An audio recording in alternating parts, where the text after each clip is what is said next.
Hello, everyone. I'm Gemma Star, and welcome to another episode of Heart Warriors. This is a series I've been inspired and guided to do thanks to my energetic connection to Katajuda. Katajuda is the sacred masculine site in Central Australia, very close to Uluru, our sacred feminine site. And what I'm here to do is to give a platform to our men so they can share their journey into the heart, their experiences, their tools, their wisdom, practices, insights. What have they learned along the way that they can now share with other men walking this path? And of course, those women who are walking right there beside them. Today's guest is a man from America, and his name is Joe Heller.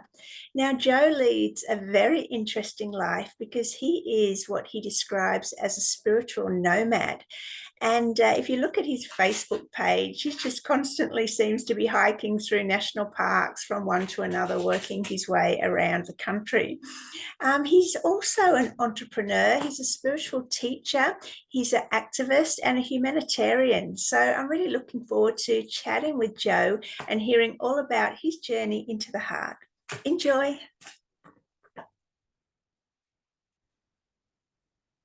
Hello, Joe Heller. Welcome to Heart Warriors. Hey, Jim, it's really an honor to be here. This is like so exciting. It's an amazing series going. I'm very touched to be able to speak to your audience. Oh, wonderful. Well, your bio is pretty exciting. I'm sure everyone's dreamt of being a nomad and just, you know, having no fixed address. Is that what it is? What do you do? Well, that's exactly what I do.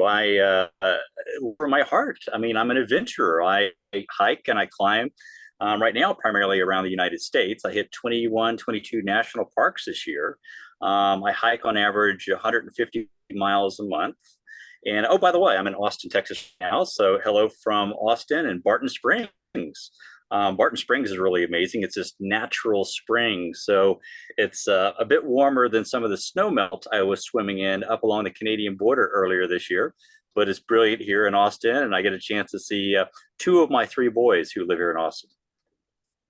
Oh, that sounds wonderful. Such a a great adventure. But let's start looking at the man you are today, and then after this we'll have a look at what got you to this point. So how would you describe the man inside without all the labels? Who is Joe inside? I am a man who has and is always seeking to deepen my relationship with my heart, to go beyond what I call mortal love. So the love that humans have or know, because I believe there are layers beyond um, love, beyond what we know and recognize. So I'm always seeking that. And that's an adventure unto itself.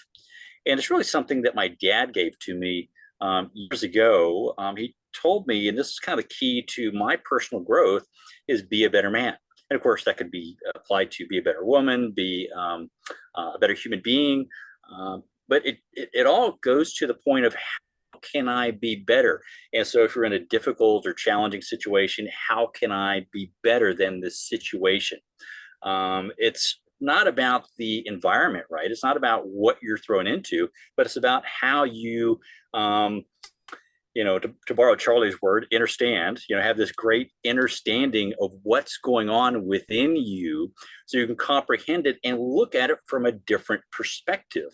So the man I am today is a man that has been on a journey, if you will, into the heart. And I don't know exactly who said this, but they said the toughest or hardest 12 inches ever to travel is from the head to the heart. And this has just been something for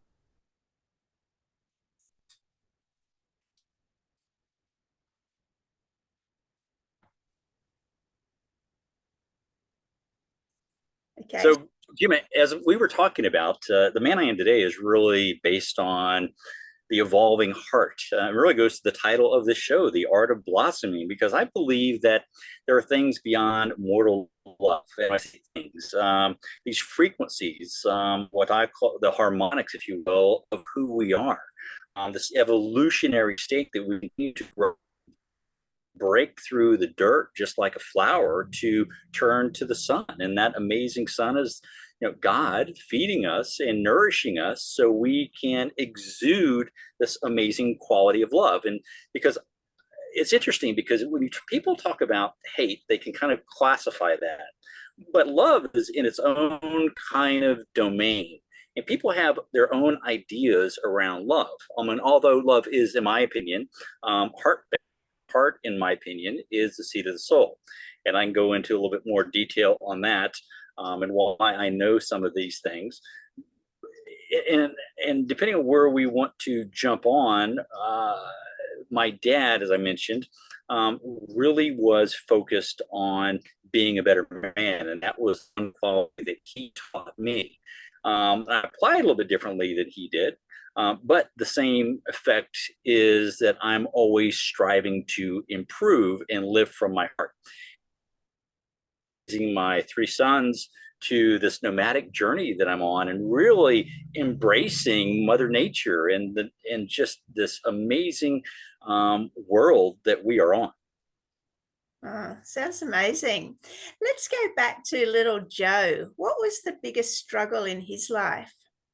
The biggest struggle in little Joe's life. Well, the biggest struggle was I was asthmatic, and I actually was allergic to my own germs, and I would just almost died from it. It was crazy that, I mean, my mom and dad were incredibly supportive. As a matter of fact, my dad, again, is just an incredible role model, because he walked into his boss's office after talking to the doctors and said, "You transfer me to Texas or I quit," because at this point we lived up on the East Coast. So why Texas? Well, for those of you who have been to Texas, it's fairly humid, right? So it's like moving into a giant humidifier. So it was at that time believed to be better for the lungs. And so that was the whole transition of our family from the East Coast to Texas. And it really was a blessing to me, and I still reflect upon, my dad's courage. And just like Richard the Lionheart, and since this is a heart warrior series, I mean, courage comes from the heart. Not only does love, but it's courage. And so my dad had the heart courage to stand up for his family, me in particular, at this time, and moved us across the country so that it would embody my healing. And all I can say today is I'm healthy. I could have turned and become a professional soccer player. I've done and been in a pranayama group, which has actually been broadcast all over India, where I could hold my breath for up to 5 minutes during specific exercises. So I was very blessed to have both my mom and my dad, and shifting to my mom real quickly. And I'm really a big fan of naturopathic types of medicine, holistic types of medicine. I don't know and remember the last time I actually had a shot or a vaccine. It's probably been since I was like 10 years old, because my mom, and it's kind of funny if I think about it in this way, because I had asthma, she made me blow up balloons. And so the balloons were there to strengthen my lungs. And so I must have blown up 10,000 balloons.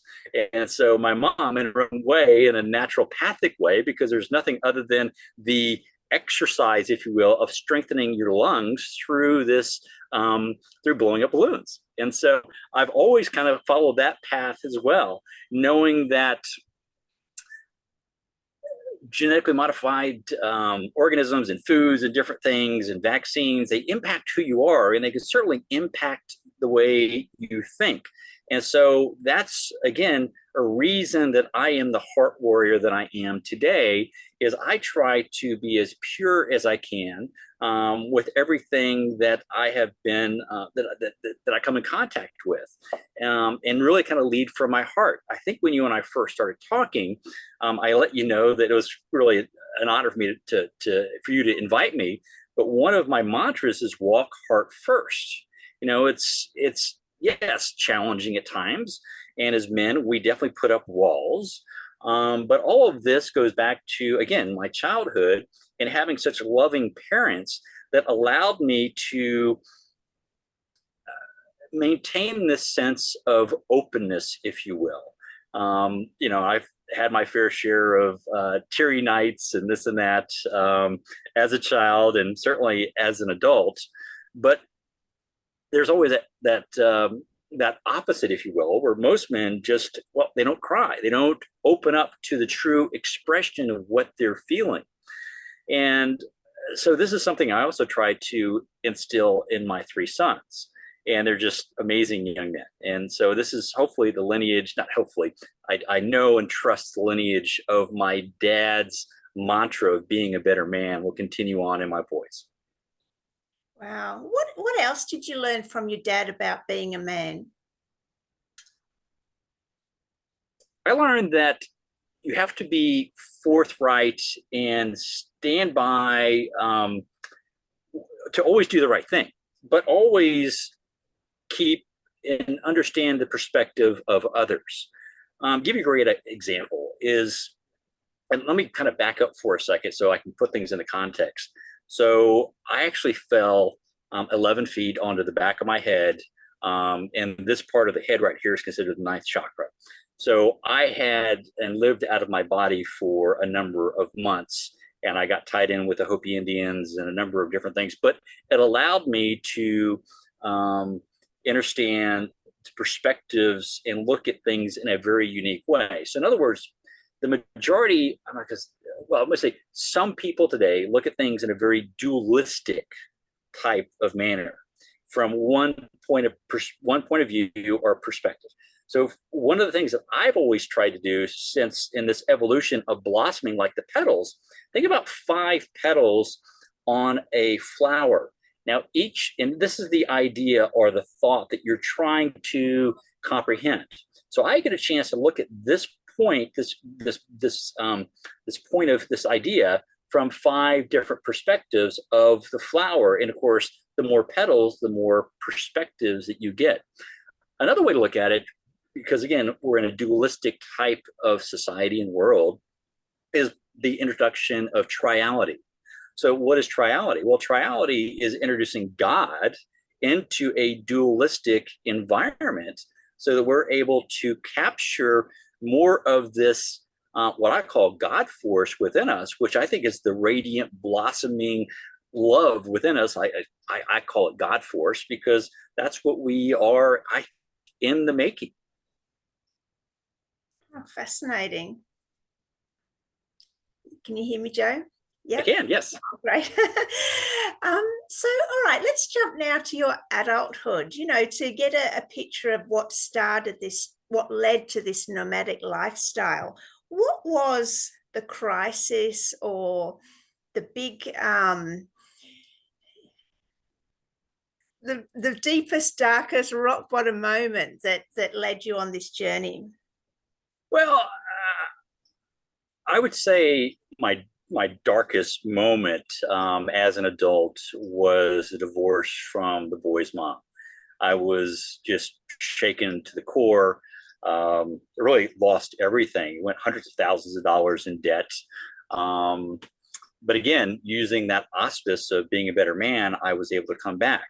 But quite frankly, I was at the point where I was ready to just end it all and just kind of check off this life, and just kind of go, well, there's always another lifetime after that, another lifetime after that.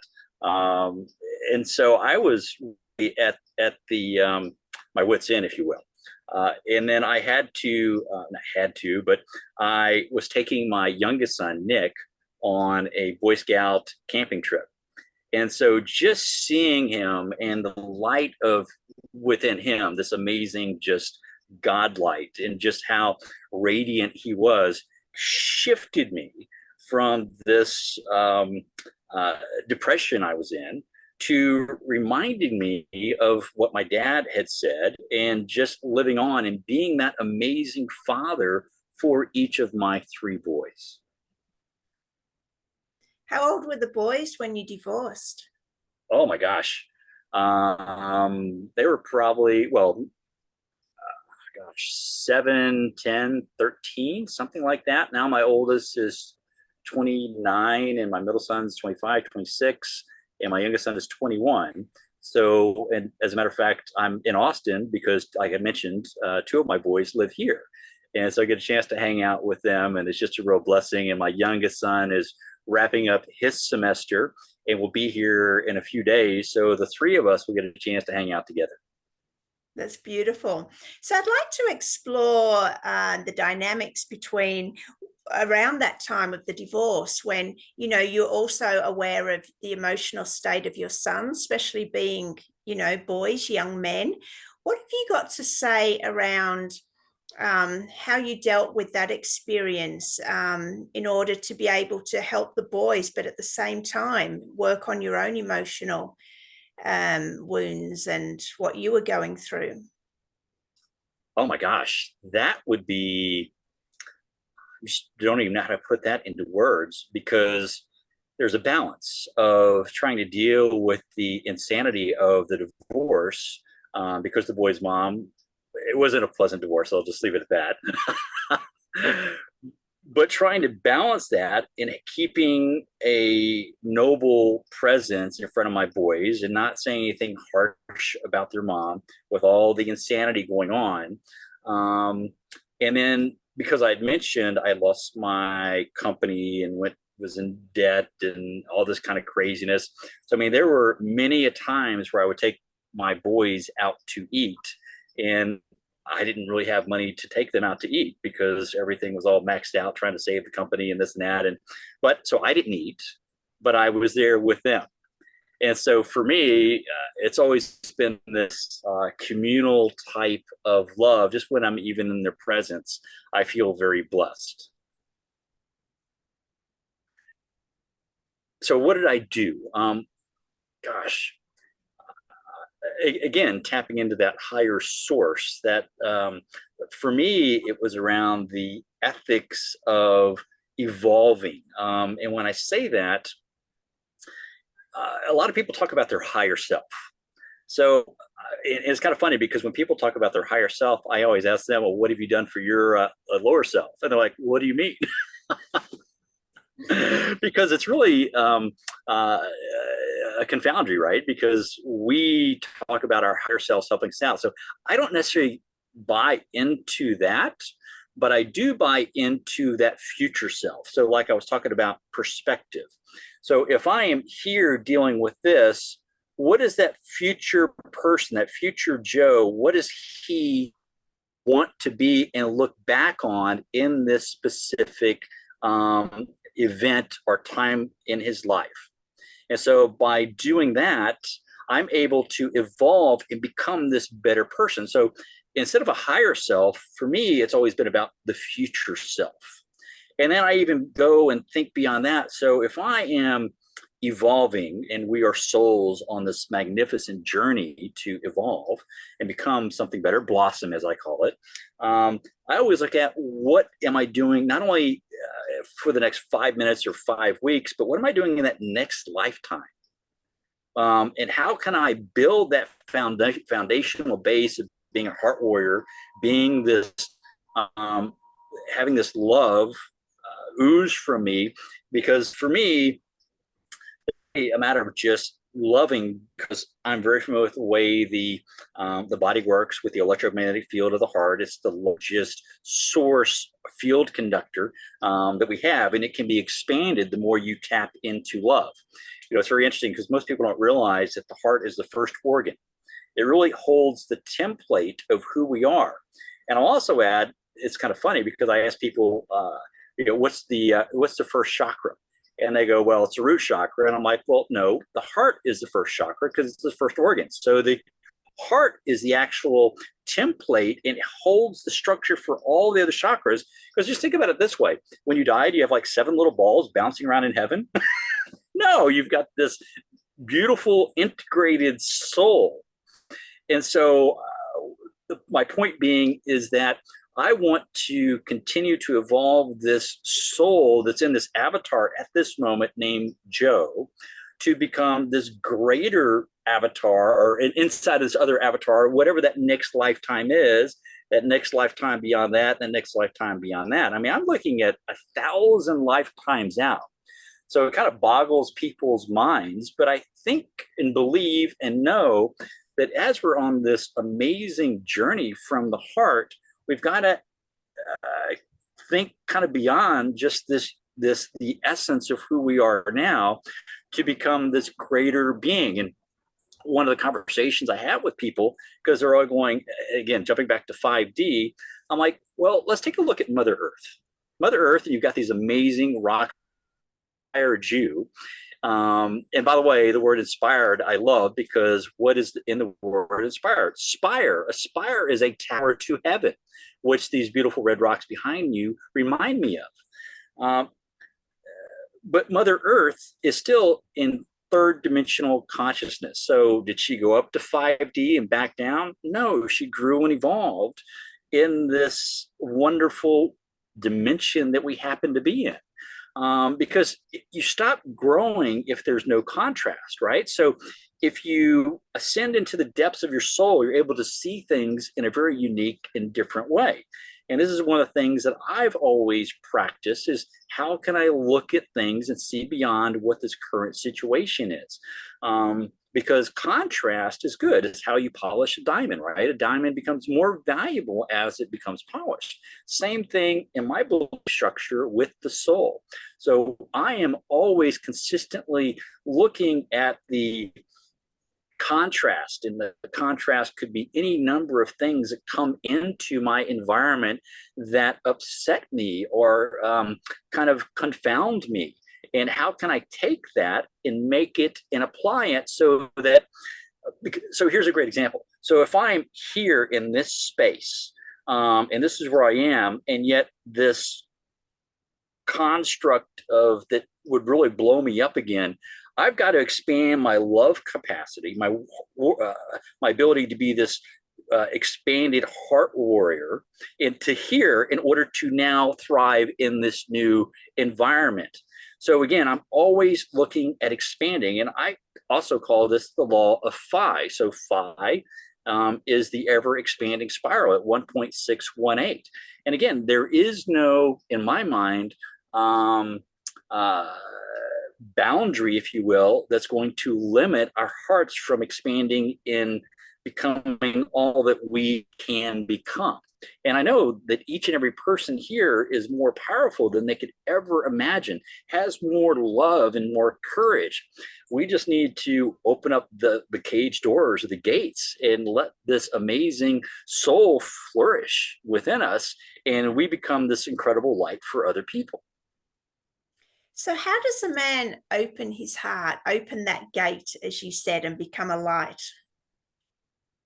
Well, I mean, it's a process. And when I say a process, really, for me, really have to know who you are. You have to know that you are an aspect of God. You've got this within you, which again can be very easily defined as love, to expand.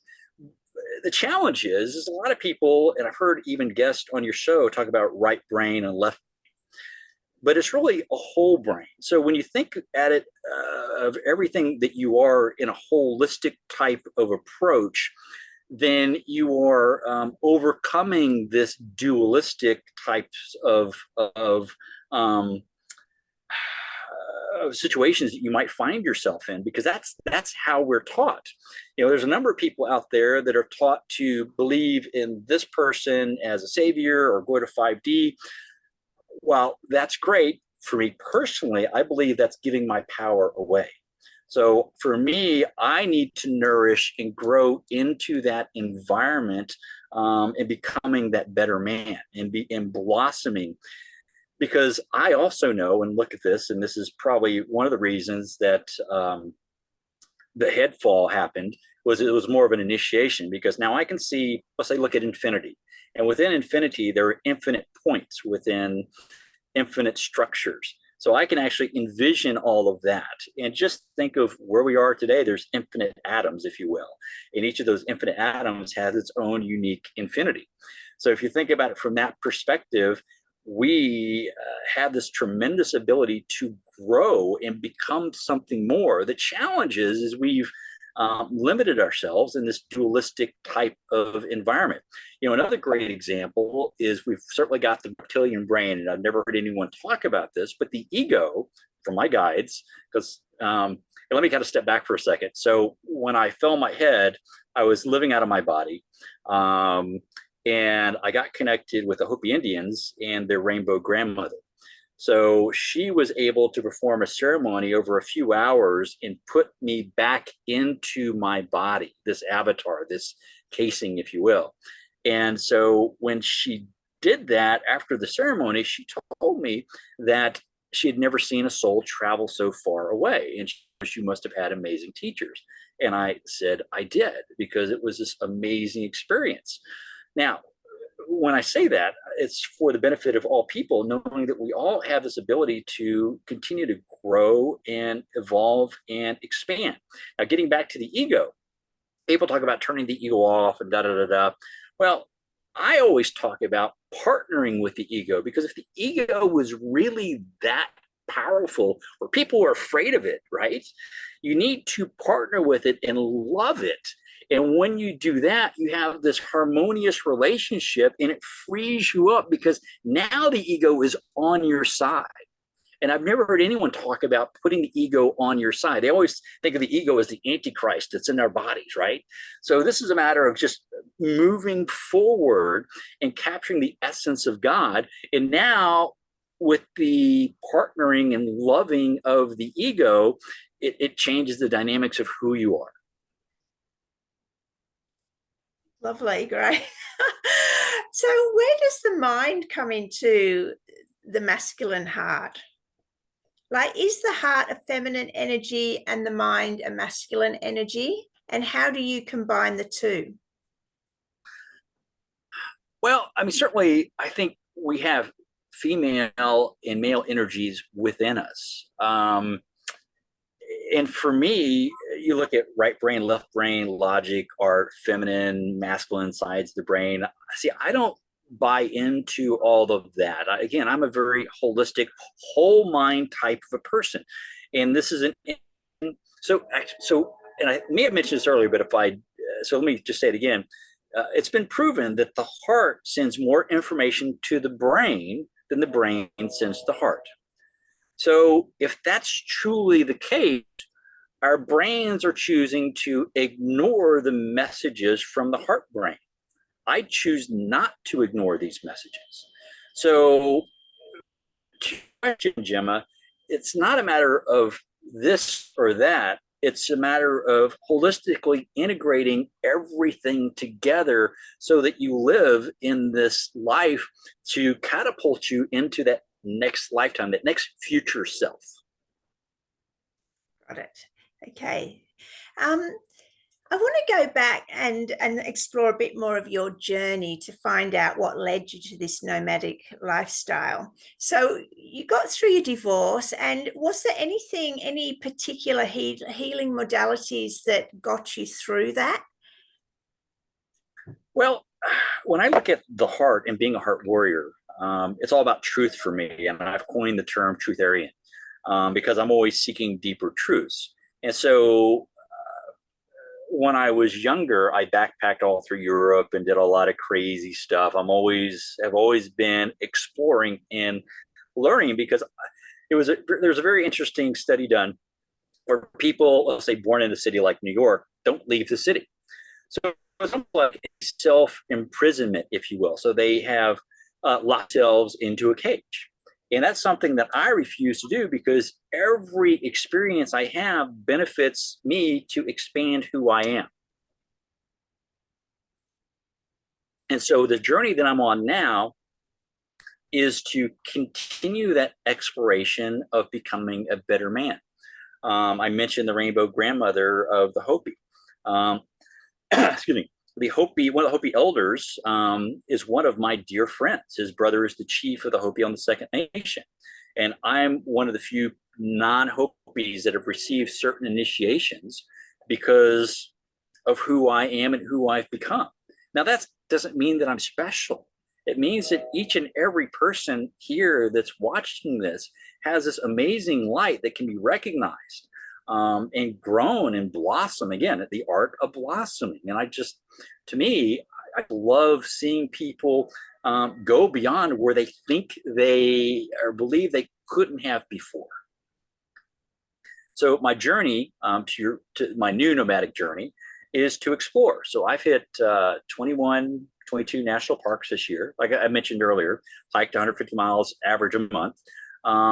But having the opportunity to see the different colors on the Grand Canyon, and in the valleys and the canyons and just in the mountaintops. As a matter of fact, there was one picture which I've seen other people, but I've only seen 2 or 3 because it's really rare. So I was in Utah in the Uinta Mountains above 10,000 feet, and a storm rolled in, and then all of a sudden I was enveloped by a rainbow. And so this rainbow, I was able to, for some reason, take a selfie, and the cloud that I was in reflected it back. And so it's actually on my Facebook post or Instagram. But it's really interesting to me because to me, it was a gift showing that I was part of the light. But again, it's not very special or unique to me. It's the fact that we all have this amazing gift. Another thing that I actually pulled this up to show you, because the pink ray is all about the heart and about love. And so as we look at the heart and love, a friend of mine took this picture, 7 years ago, I guess. And I was meditating and started glowing pink. Wow. Because pink is love. Pink is the color of love. So it's the pink ray is the ray of love. And she told me she specifically didn't take a picture, but did a screenshot, because you can tell this is an iPhone screenshot. Well, nobody could tell me that she edited the picture. And what's interesting about that is that above me was playing past lifetimes. And everybody, there's 7 other people in the room, everyone in the room was able to see these lifetimes above me playing. So when you have these types of experiences, you know that when this lifetime ends, there's going to be other lifetimes. So it's always been important to me to strive to move into that higher level of truth. It's like this higher level of love, because there's so many things that have been hidden and corrupted. So to give you another great example, so our chakra system, and I don't know, Gemma, if you're familiar with the chakra system. So the chakra system is not how it originally was. So back in ancient times, it's a completely different color structure other than the blue throat chakra. So when you think about people that control the world, like David Rockefeller, some of these others, they actually set up a publishing company, and there was a gentleman named Sir John Wood, also known as AKA as Arthur Avalon, wrote a book that completely changed the colors of the chakras. And so why did they do this? Well, if you know that your biggest threat in controlling the world is those people that have the spiritual essence, love, and of God within to make a difference, you're going to try to change that around. So let's just take a couple quick examples. So original color of the crown chakra was not purple or violet. Actually, violet. What color was it? Sorry, we just broke up. Oh, sure. The original color of the crown chakra is gold, not violet. If you think about violet, it stands for violet, right? Or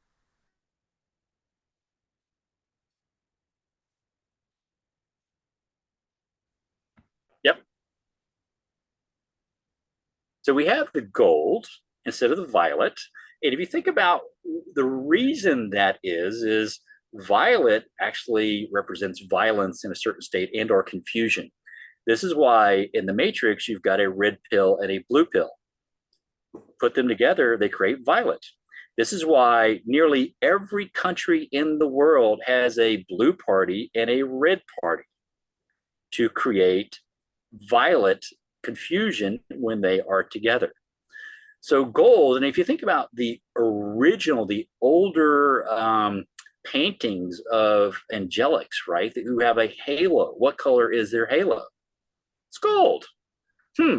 How odd. Why wouldn't they have painted these original masters? Why wouldn't they have painted a purple halo or violet halo if that was the true color of the crown chakra?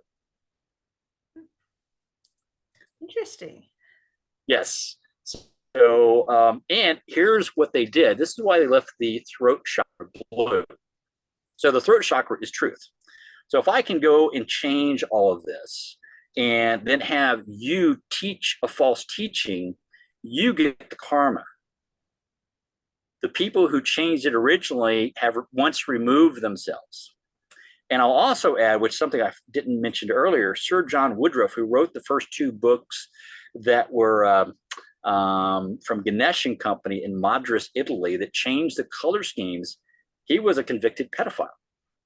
And he was a person his entire life who was protected by David Rockefeller.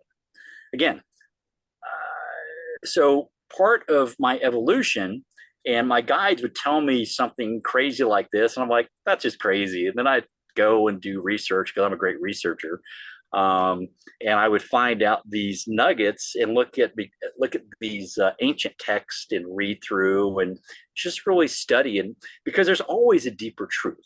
And so, and just like with the chakras as a deeper truth, there's always a deeper truth of who we are and who we can become.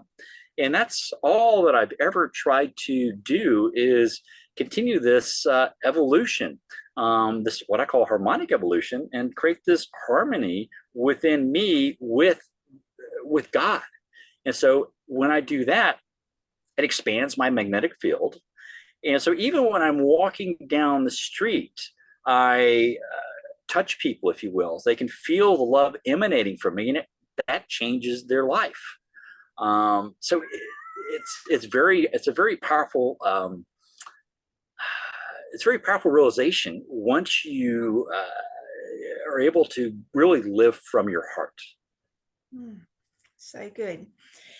Joe, there's a lot of men struggling out there, and many of them are probably going through a relationship breakup, a divorce, having to deal with, as you did, the collapse of a relationship, but also trying to, maintain a healthy relationship with their children. Can you please speak directly to those men and give them some heart offerings? First thing I would say is, in looking at it from biblical terms, the phrase "love thy neighbor as you love yourself." The challenge is we can't love our neighbors because we can't love ourselves. So my advice to those men would be to love yourself, because once you love yourself, you can wrap your children in this love. And once they, it's just this amazing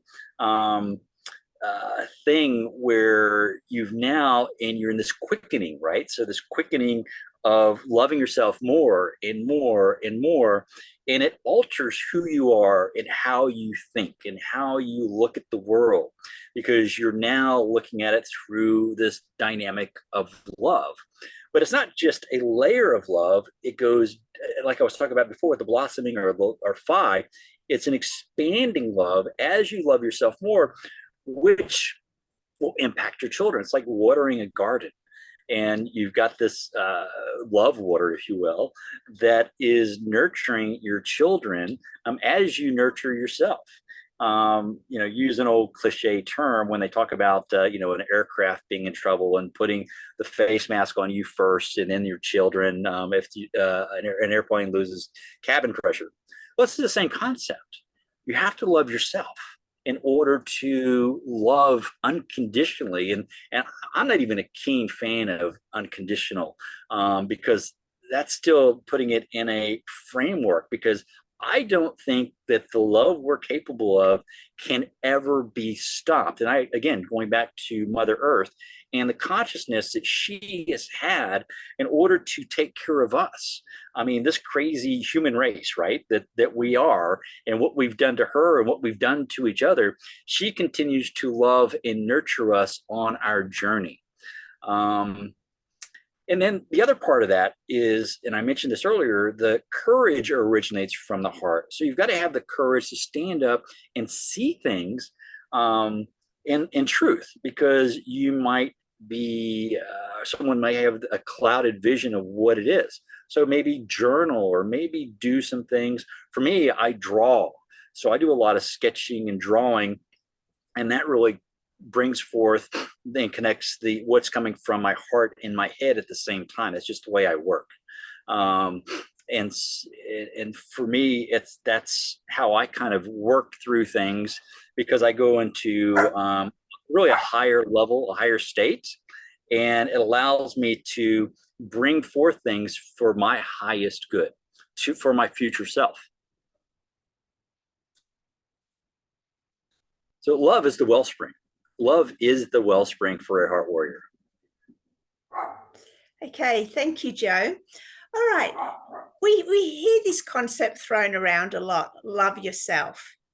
Can you please break it down for men?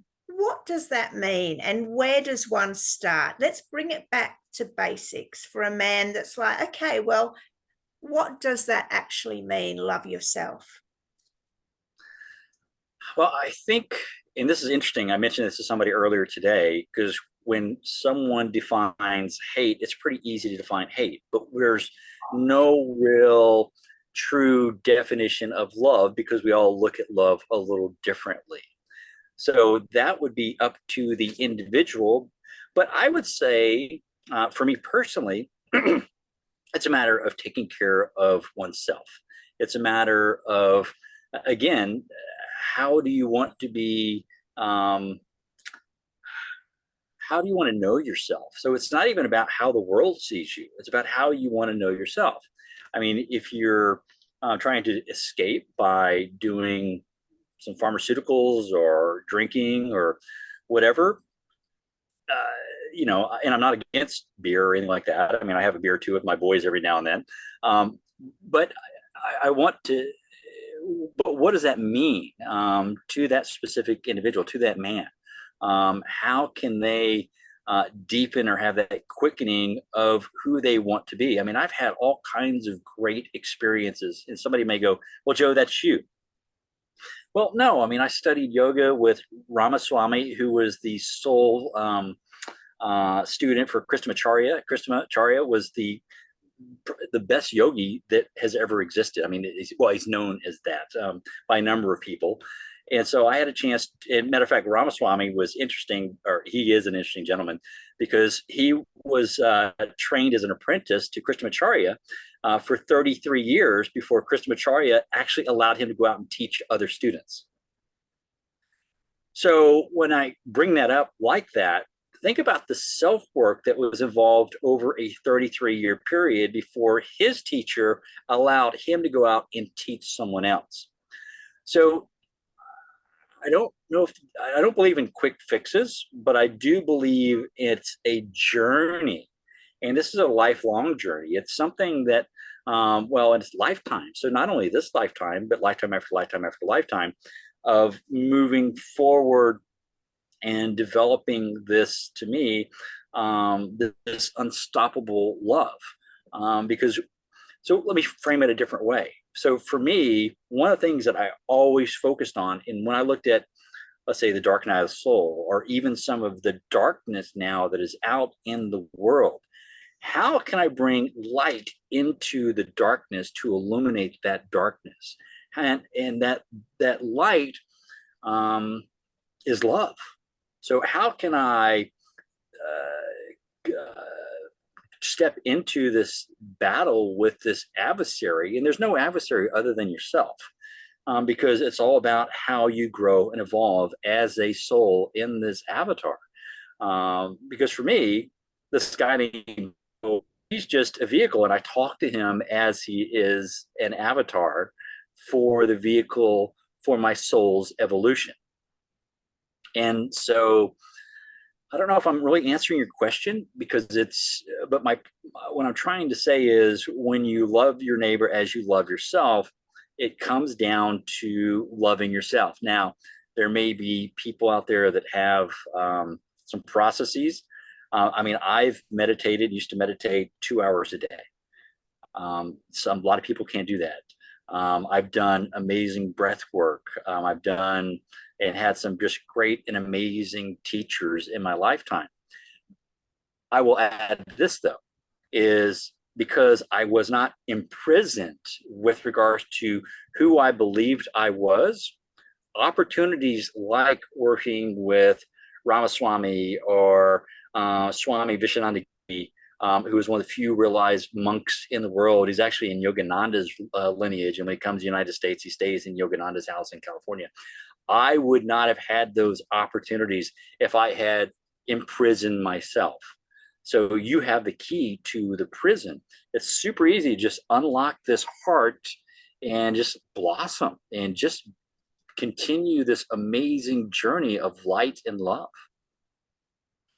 What do you say to men who are too afraid to open their heart because, they know that's inviting in vulnerability and, open to attack?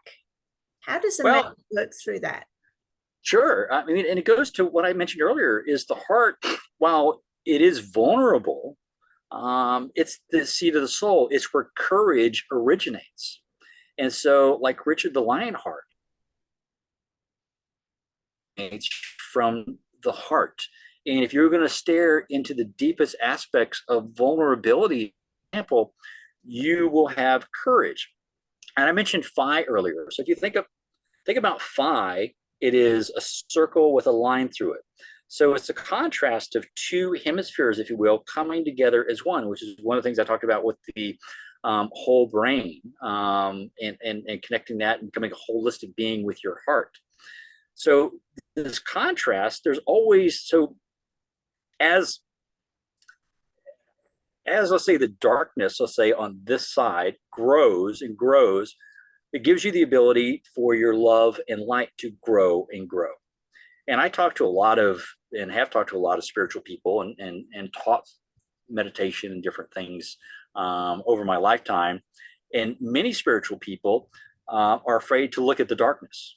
They're all about love and light. But yet, if you turn out the lights, it's like, I'm not saying that's all, but you've got, it's like, the old metaphor, a candle in the wind. So the deepest, darkest night, you've got to be the brightest candle you can be, even on that windy night, to withstand the wind.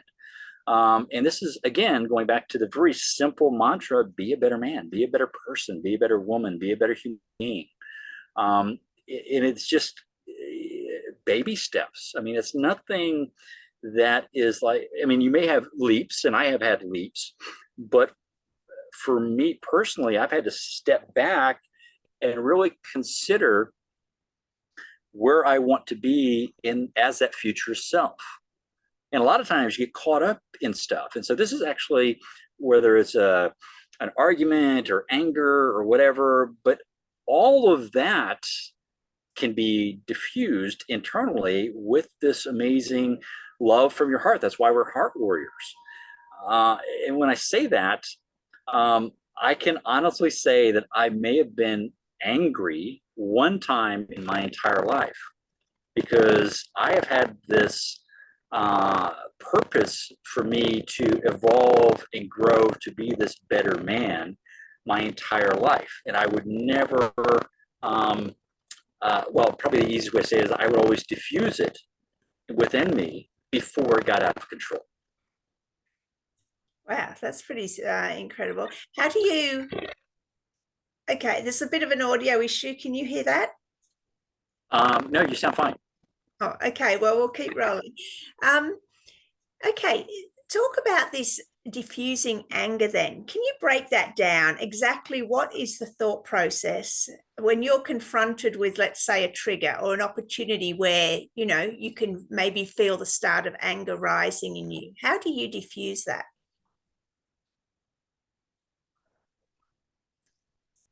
The easy answer for me to say is that I have come from a place internally of love that anger never has an opportunity to take root. Because I'm not going to travel down that path. I'm going to be this incredible light, from my perspective, in this situation. And so I would not allow myself to travel down that path. And I'll be 60 in January. And because of the love I have for myself, because like anything else, whether you eat bad food or bad emotions, the bad emotions are going to create stress and are going to cause different things to go on and chemicals and in your body to fire and brain to do funky things and really heartbreak, right? So for me, because I love myself, I'm aware of all this continuity that's going on within my body. I was vegan for 10 years, raw for 3.5. I'm very aware of the ethical arguments, but I'm also aware that veganism is a first world kind of event, if you will. And there's people out there, it's kind of funny to me, they talk about veganism and then they love President Trump. And I'm like, well, President Trump is known for eating a steak every night. So it's almost a contradictory. So, and I can say that because I was vegan and I understand the arguments. But my point is that I always have tried to eat healthy, organic, nutrifying foods that nourish me and will take me down that path of longevity, so that I don't get sick, if you will, so that I don't falter. Because for me, it's always about doing things from a perspective of how can I love myself and do things to honor myself, versus going out and eating a bunch of junk food or drinking. And then, 10 years from now, I've got arthritis or I've got this organ issue or my heart is arteries are clogged. So I've always focused on what can I do in the here and now in order to take care of that future self. I don't know if I answered your question, Gemma. Yeah, that's fine. I'm just going to pause one moment. Okay. So Joe, when you look back now on your divorce, what was the biggest gift that brought into your life?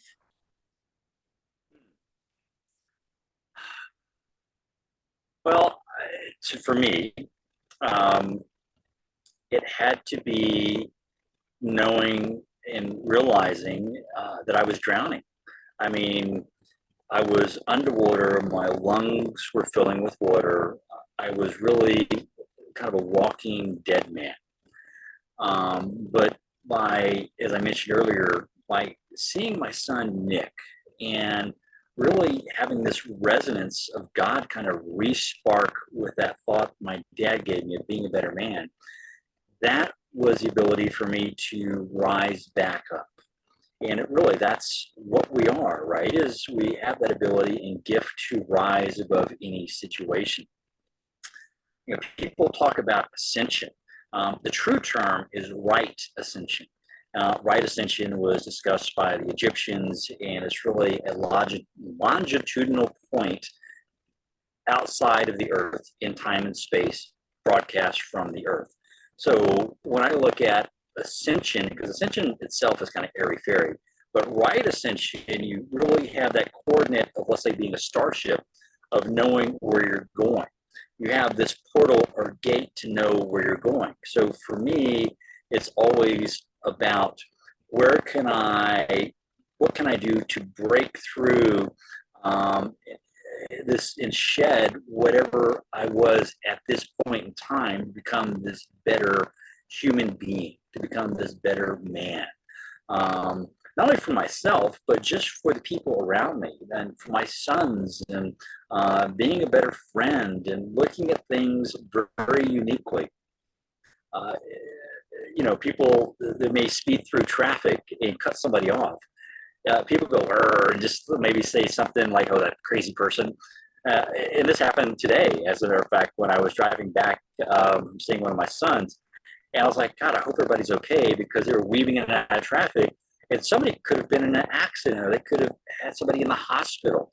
So it gives you the ability to reframe for a greater understanding, again, borrowing Charlie's word, of exactly what that potential of who we can become is. Again, right ascension for me is something that I work for. I mentioned, I showed you the picture earlier of me being engulfed in pink. So that was a cool thing. But that radiance of pink, and pink is the color of love, pink is the color of the heart, and the heart chakra. So by living from your heart, whether it is people can see it or not, they're feeling it, and that essence is permeating into the ether, so that we all are benefiting.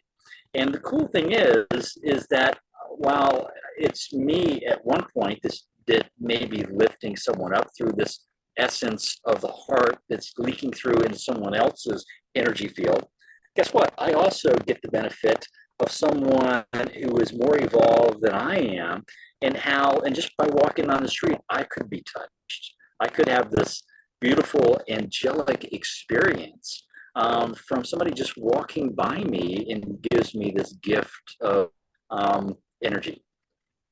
Beautiful. Joe, did you ever have any addictions that you overcame? I did not. Not to say that I didn't have fun when I was younger, but I was never had an addictive type of personality, other than being an adventurer and going and seeing what's beyond what I know, and finding that deeper truth, understanding God in new ways. And even really looking at the concepts of, like we talked about here a little bit, about who we are. Because when I look at, let's say, God, I have vision, and so the tree has a branch that has a branch, has a branch, and all of that started from a seed. And so when I consider one of the things I mentioned earlier about the infinite possibilities of infinity and the infinite points within infinity, I have to ask myself a question: does God have a God? And I personally believe yes. And so just like Mother Earth, we're on this evolutionary track, if you will, to become this, let's say at some point, if we choose, a planetary consciousness. And maybe at some point we choose to be a universal consciousness. And as our God grows and develops, because I certainly believe that God will continue to develop as we do. And so it's just an opportunity for the ever expansion of consciousness of who we are. And to me, that is crazy exciting, Gemma. And so part of your question was I ever addicted? No. I was, I guess, like I said, addicted to improving myself and becoming someone better, which I still am very regimented about today. I love being able to share some of these insights with you. As a matter of fact, when people talk about trying to become enlightened, I look at them, I'm like, well, what does the word enlighten mean? It means in light. The light is already within you. So you don't need to become enlightened.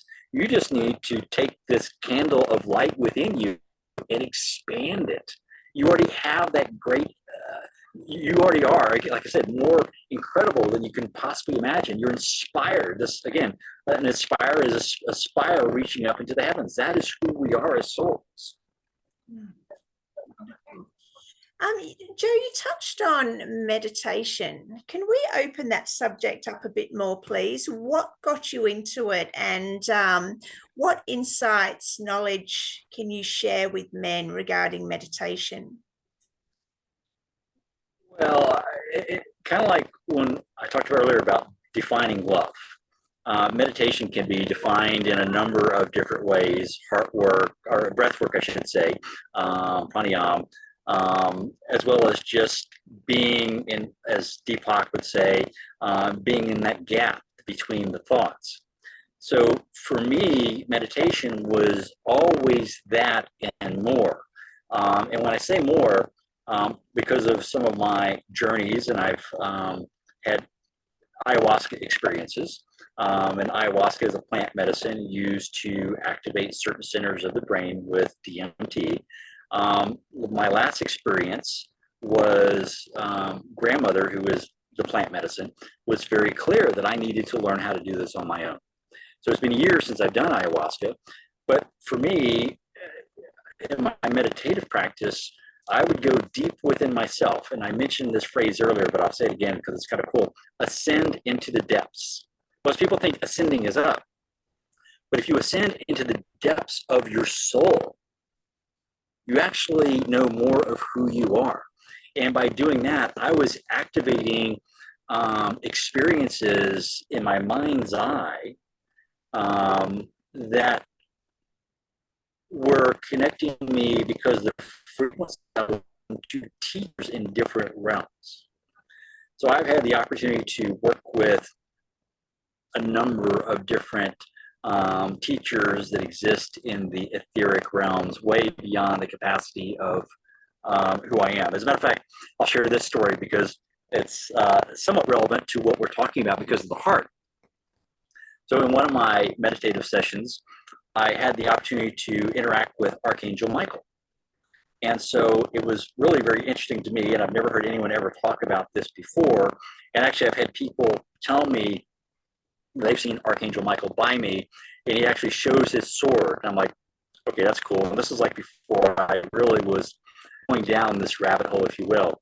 So in this one instance, I was in meditation and brought into a room that had angels and just a bunch of different types of beings from different places. And when I came in, I was like, well, what the heck's going on? And so this is like a TV show going on in my brain, in my mind, in my third eye. And so as I was brought in, I was brought up, and the room was there, everybody was around me, and I was placed in the center. Archangel Michael comes out and he starts to draw a sword. And I'm thinking to myself, oh, this is going to be really cool because he's going to knight me, kind of like, you see on the movies. And then what he did was he took his sword out and he stabbed me right through the heart. And I literally fell back in my meditation. And what I learned from that point is that Archangel Michael's sword is used to darkness within an individual. So it was an initiation of sorts. So when he strikes, let's say, a fallen angel more than likely won't die unless they don't let go of the darkness. But he frees that fallen angel of that darkness. I'm not saying I'm a fallen angel, but what he did to me was free and some darkness within me so I could continue my progress as being this better man. So meditation can be what you make it. For me, when I was meditating for 2 hours a day, it was all about this internal journey and opening myself up into different realms of so that I could meet teachers, and these teachers could teach and show me different things that I could bring back into this third dimension so that I could apply them in my life and share them with others, like I just did with you. Okay. So how does man start to meditate? A very simple practice, because a lot of men say, oh, great, but I can't meditate. We all can meditate, right? I mean, but there was a process. So when I first started meditating, I would sit down and meditate and be like, oh, man, that was like a tough 2 minutes. So like anything, it's a process. It's an opening, a blossoming of who you are. And the next thing I know, I'm meditating for an hour or more and thinking, oh, that's it. Because, give you a great example. It's almost like you're going into a time chamber. So this time chamber where it's an hour on the outside. I step into this time chamber, and I had this mental ritual that I would go through tied to ancient Egypt, where I would purify myself before I would step into my meditation room that I had. And it would be like 8 hours, 2 days, 3 weeks could pass when I'm in that chamber. Yet on the outside, it's still an hour. So I'm actually getting the benefit of working in this otherworldly realm, this dream time, as the Aboriginals in Australia would call it, this dream time, and bringing that back into this world. Okay. And what about yoga? Talk to men about yoga. How can that help their lives? Yoga is something that, and I've always been athletic, and for me, yoga is an extension of that, because it's still, it's a fortification of the body, of this temple. So today I can even, just without even stretching, plop down and put my hands flat on the floor, standing straight up, and go into a handstand. So for me, yoga, and I'm talking about the physical aspects now, helps keep the body, the avatar that we exist in, healthy. Because if this avatar gets corrupted, then it hinders the experience of the soul and the possibilities, other than, let's say, falling into some type of healing modality where, and if that's what your soul needs, I guess that's what your soul needs. But for me, I would rather go for a swim, which I have, in ice melt along the Canadian border, where the water is probably 17 degrees and the outside temperature is 20 degrees. And I'm having this incredible experience by myself, because nobody else is crazy enough to get in that water. But my point is yoga is all a part of that, because it keeps this avatar flexible. There's strength, obviously, in doing the poses, and I don't believe enough people look at the strength component. And then, of course, there's a balance component. There are several times where I could have easily fallen off a 1,000-foot cliff on some of my hiking adventures. But because I was able to maintain my balance, it was very quick, because, again, the flexibility that yoga gives me, I was able to be here and talk to you. Wonderful. Thank you. Joe, what else would you like to bring into this conversation that we haven't touched on yet? Gosh, what else would I like to bring in this conversation? I would just say, always look for the deeper truth. So when I look at truth and we look at duality, a lot of people, I say a lot of people, there are people out there that only see the good, which is great. But you also have to have that contrast and be able to bring love into it, which is something I talked about before. But let me give you a great example. So, and depending on your audience and what their belief structures are, I certainly believe there's a controlling group over the planet. And when people talk about angel numbers, and I hear people talk about 1111 all the time. So what most people don't realize is that even with angel numbers, there's a dualistic polar opposite. So World War I, as an example, was a blood ritual type event. And guess when the bad guys chose to end it? November 11th at 11 o'clock in the morning. So 11/11/11. So there's always this dualistic component, which some people don't recognize or realize. And so by becoming greater, you're able to encompass both the good and the bad and bring this heart energy of yours, this heart warrior, to bear, so that it eradicates this. You're bringing the light to what the darkness has for the 1111. And again, there's a lot of people who just simply aren't aware. And so if I was going to say or talk about anything, it's a matter of creating this greater awareness of what's going on. Again, this are things that I believe. I mean, you and your audience may not believe there's this global controlling body, but it's something I believe, and it's something that I have brought my spiritual prowess, if you will, to bear on and work on it and bring light to it in my own way. Okay, wonderful.